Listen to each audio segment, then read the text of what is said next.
Assalamualaikum warahmatullahi wabarakatuh. Salam sejahtera bagi kita semua. Selamat datang di Gema Generasi Madura.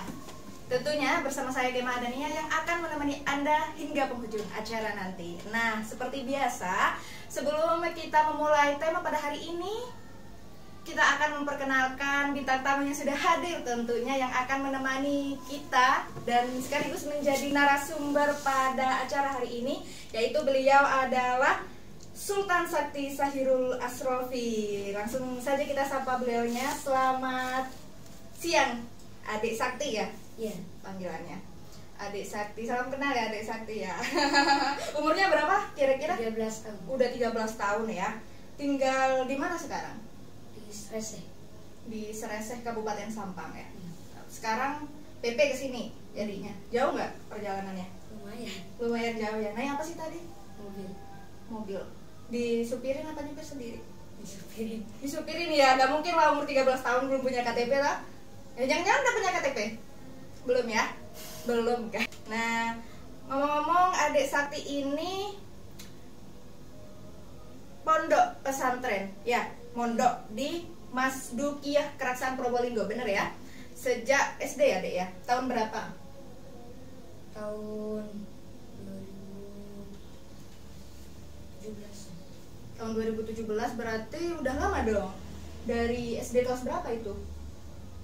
17, 18, 19, 20. Udah lama banget ya mondoknya. Tapi yang mondok di Mas Dukiyah ini udah berapa lama? Baru 3 bulanan.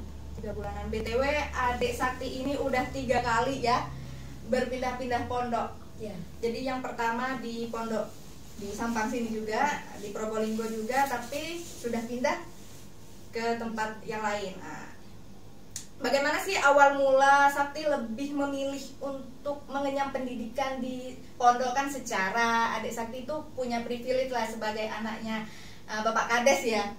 Harusnya bisa lah bersekolah di tempat manapun, apalagi di Sampang, entah itu di negeri, entah itu di swasta. Kenapa lebih memilih menjadi anak pondok pesantren gitu deh? Kalau saya pribadi itu biar lebih fokus ke agama. Lebih fokus ke agama. Terus apa tuntutan dari orang tua sebelumnya?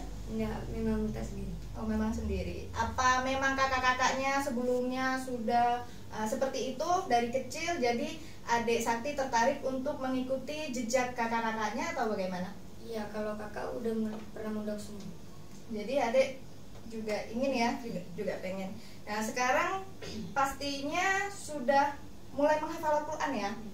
Menghafal Al-Quran, kira-kira udah berapa juz deh yang sudah dihafalkan? Juz 30. Ya, juz 30. Udah hafal berapa juz? Masih mau 1 juz. Mau 1 juz, luar biasa ya. Kurang dari 3 bulan ya mondoknya sudah menghafal kurang lebih 1 juz. Targetnya 1 juz hafal itu berapa lama deh? Atau besok harus hafal 1 juz? Biasanya guru yang target. Oh, targetnya dari guru berapa kira-kira? Per bulan atau per minggu harus hafal 1 juz atau bagaimana? Tiap hari bersurat. Tiap hari Kalau 1 surat. kalau 30 itu bersurat. Oke. Jadi nanti dilanjutnya pas habis liburan ini ya. Jadi dilanjut lagi. Apa di rumah juga mulai menghafal, Di? Iya, setoran. Setorannya tiap apa? Apa tiap pagi, tiap sore, tiap Sore. siang? Sudah Tiap sore. Setorannya sama siapa? ke ibu. Ibu bukan ke ayah. Oke, ibu-ibunya berarti hafal surat juga. Iya. Oh, luar biasa sekali berarti ya. Ini keluarga keren banget sih, patut diapresiasi.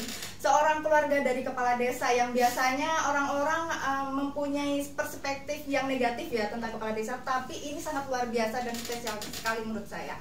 Karena apa? Jarang-jarang ya anak kades bisa dari saudara-saudaranya juga, bahkan ibu kepala desanya sendiri bisa menghafal apa ada seorang tahfidz ya. Iya.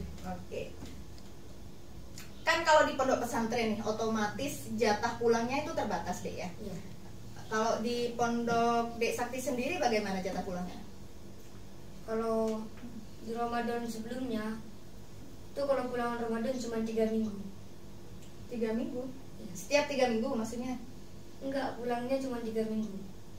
Kalau liburan lebaran? Iya, di bulan Ramadan. Kalau Ramadan enggak, maksudnya kalau hari-hari biasa? Hari libur. Heeh. Jumat. Tiap Jumat. Tiap Jumat bisa pulang. Jadi adiknya dari Probolinggo pulang tiap Jumat. Enggak. Terus Bulan tiap Jumat. dibesuk sama orang tua Iya, ada orang tua. tiap minggu. Tiap minggu? Enggak ada tiap Rutin. minggu bulan. Enggak tiap minggu. Enggak, maksudnya orang tuanya Kirim. ke pondok itu ngirim langsung atau cuman ngirim aja atau ayahnya ke sana ngebesuk gitu. Oh, orang tua biasanya ke sana. Tiap minggu rutin. Tiap bulan. Oh, tiap bulan. Kalau misal ada bulan yang tidak dibesuk orang tua gimana? Adik Sakti nangis nggak? Terus gimana, via telepon? Iya. Teleponnya gimana? Telepon biasa. Gimana? Ya, Aku kok nggak dibesuk sih? Gitu kan? Ini uang jajanku udah habis gitu. Gitu nggak sih? Iya. Iya. Terus gimana? Ditransfer langsung sama abahnya. Oke. Iya. Terus kalau kangen orang tua, misal orang tua nggak besuk terus adik kangen, itu gimana caranya? Telepon. Langsung telepon.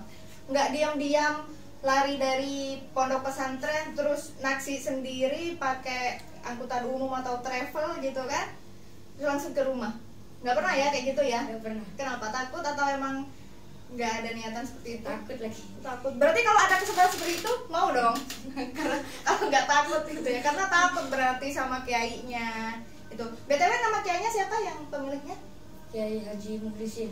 Kiai Haji Mukhlisin. Mukhlisin. Boleh disapa beliaunya, mungkin nanti nonton ya Iya. podcast ini. Disapa beliaunya, Dek. Kirim salam buat kiainya. Salam. Buat Kiai. Ada kata-kata mutiara buat Bapak kiainya? Ya, terima kasih sudah membimbing saya sampai sejauh ini. Oke. Ngapunten, aku bingung ya. Aku takut ini. Takut kualat. Terus ada nggak sih kiat-kiat tips dari buat teman-teman Madura Indep khususnya teman podcast Game Generasi Madura agar teman-teman juga terinspirasi untuk menghafal Al-Quran nih? Tips-tipsnya bagaimana? Apakah harus tiap hari membaca? Adakah trik khusus dari adik Sakti sendiri? Kalau menurut saya menghafal tuh di sini kebanyakan yang buka tutup ya. Dibaca tutup. Sebenarnya lebih cepat kalau dibaca, sering dibaca terus. Oh, jadi konsepnya membaca Al-Quran ya. Jadi dapat dua manfaat. Kita bisa menghafal, juga kita dapat barokahnya dari membaca Al-Quran begitu ya. Oke. Kalau selama Ramadan ini Dek Sakti kan tinggal di rumah ini ya, di Sampang. Kegiatan apa sih setiap harinya yang dilakukan dari bangun tidur sampai mau tidur lagi selama bulan puasa ini khususnya? Bangun tidur ya sahur. Bangun tidur sahur, terus Udah sahur main HP biasanya. main HP. Jadi main HP juga ya ternyata ya. Kakak kira gak main HP dong, kirain bangun tidur ngaji, bangun tidur baca Quran lagi, bangun tidur ngafalin lagi. Enggak ya, jadi main HP. Tiap sudah sholat ngapain? Tiap sesudah sholat ngafalinya. Terus main HP-nya main apa nih? Main game. Game apa? Free Fire. Game Free Fire. Jadi ada batasan gak sih dari orang tua untuk main game sehari? Dari Hah? pondok ada Dari batasan. pondok. Jadi semuanya dari pondok guys, jadi bukan dari orang tua ya ngebatasinnya. Jadi memang anak-anak itu lebih mempan kalau dibatasi dari instansi memang ya, daripada orang tua sendiri. Kadang biasanya orang tua itu nggak mempan, mau ngomong gimana itu nggak bisa buat anak-anak. Jadi ya memang harus orang lain, entah itu guru, entah itu orang luar, tantenya gitu ya, baru mereka nurut ya. Jadi dibatasinya gimana? Kalau dari pondok megang HP buat sosmed main itu cuma 1 jam. Sosmed apa aja itu? Terserah apa. Terserah, tapi 1 jam, 1 hari. Cuma 1 jam. Oh. Kecuali dipakai kayak buat musik, keperluan pribadi. Musiknya itu dibatasi nggak? Enggak. Berarti musik DJ gitu nggak apa-apa ya, Oh, musik enggak. koplo. Nggak harus solawatan terus ya. Dibebasin berarti. Terus habis subuh, habis sahur ya, subuh, sholat, tadarus Terus kan malam. malam, Ya, ngaji, ngaji. habis itu Ngafalin bentar. main game, istirahat 1 jam, habis itu tidur. Ada nggak tidur lagi? Tidur lagi habis itu. Habis itu bangun jam berapa? tergantung, kadang jam 7, 8. Bangunnya jam 7, jam 8. Habis itu bantu orang tua nggak? Bantu orang tua apa? Beresin kamar itu. Oh, beresin kamar. Ada mbak nggak di rumah Ada. yang bantuin? Jadi beresin kamarnya dibantuin mbak apa beres sendiri? Beresin. Kenapa nggak dibantuin mbak? Ya, biar di pondok mandiri juga. Oh, di pondok sudah mandiri ya, jadi beres-beres kamar sendiri bareng sama teman-teman. Di pondok itu tinggal berapa anak? Satu kamar? Kalau di kamar tahfidz itu kamarnya khusus tahfidz. Oh, ada yang nggak tahfidz gitu ya berarti? Ada yang nggak ngafalin? Hmm. Oke, berapa kamar adik Sakti kamarnya? 16 orang. 16 orang. Itu satu angkatan atau seluruh pondok itu 16 orang yang tahfidz? Seluruh pondok. Yang tahfidznya itu 20-an. 20 orang, satu pondok itu. Keren sekali. Tepuk tangan dulu dong untuk Dek Sakti. Jadi setelah bangun nih membersihkan kamar, setelah itu lanjut sholat zuhur. Terus buka puasa. Bukanya setengah hari nggak sih? Enggak. Oh, nggak satu hari ya? Bener ya? Bener. Satu hari. Habis itu lanjut tidur lagi. Enggak. Siang. Ngapalin dulu. Oh, ngafalin dulu. Setorannya sama orang tua sama ibu. Terus Hasan bantu-bantu orang tua nggak? Buat nyiapin buka. Bantuinnya apa? Kan udah ada mbak-mbaknya yang bantuin. Terus bantuin apa? Bantuin doa. Terus bantuin apa? Penting buat makanannya gitu. Bantuin makan ya? Terus habis itu buka puasa bareng ya semuanya, sama kakak sama BTW kakak-kakaknya tinggal satu rumah sama Dek Sakti juga sama orang tua sekarang? Ya, yang anak pertama ada di rumah. Yang anak kedua kuliah Oh, yang sekarang ada di sini di Jogja.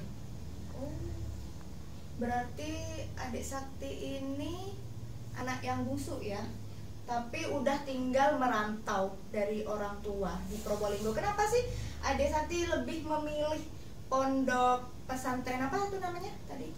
Stukia. Itu di Probolinggo, kenapa nggak milih pondok pesantren yang lain yang lebih dekat lah, entah itu atau masih banyak yang apa sih yang menjadi pilihan utama Adik Sakti kenapa memilih pondok ini untuk dijadikan pondok pesantren yang sekarang? Selain ada tahfidz, sana itu juga bisa pengembangan bahasa. Bahasa apa contohnya? Bahasa Arab, Inggris. Berarti sekarang lagi menggeluti bahasa Arab Inggris juga ya? Coba dicontohin dong. Bisa nggak bahasa Arab? Assalamualaikum. Assalamualaikum. Aku biasanya assalamualaikum doang dong.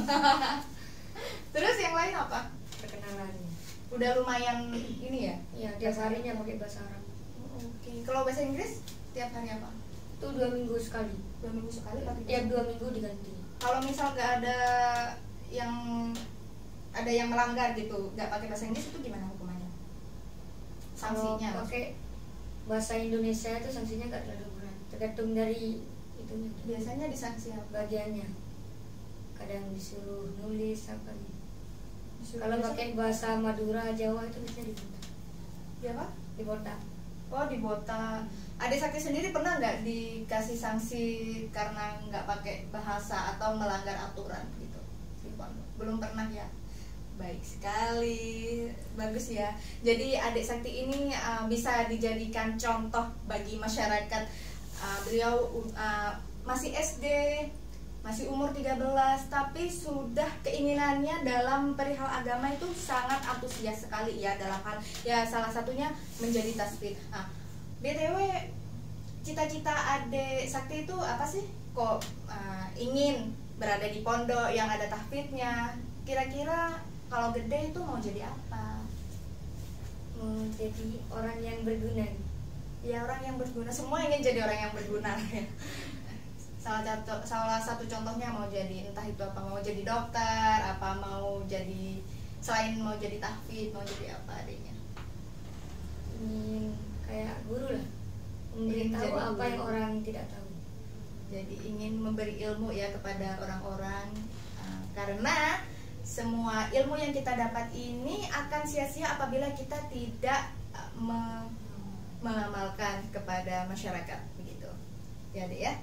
Jadi apakah ada yang mau disampaikan kepada teman-teman podcast Generasi Madura pada siang hari ini?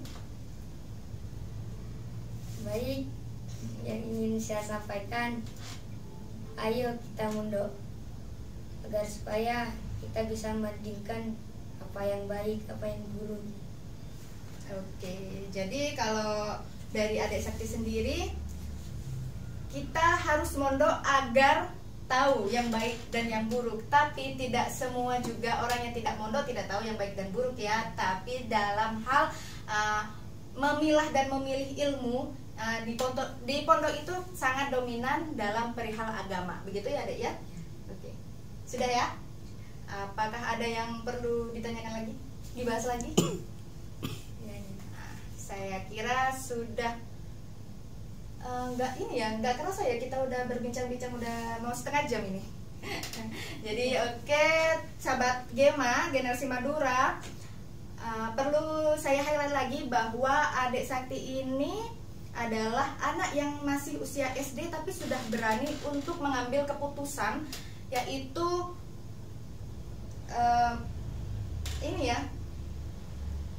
bisa jauh dari orang tua, merantau, dan beliau akan insya Allah menjadi tahfidz segera ya. Kakak doakan agar Adik Sakti segera hafal Al-Quran sampai 30 juz, amin. Dan menjadi anak yang sukses dan orang yang jaya selalu. Nah, sampai di sini podcast kita pada kesempatan hari ini. Semoga bermanfaat. Jangan lupa untuk klik tombol subscribe agar kita tidak ketinggalan berita-berita kita yang lainnya. Dan jangan lupa comment and like. Sudah dulu kita akhiri. Saya Gema Adania. Wassalamualaikum warahmatullahi wabarakatuh.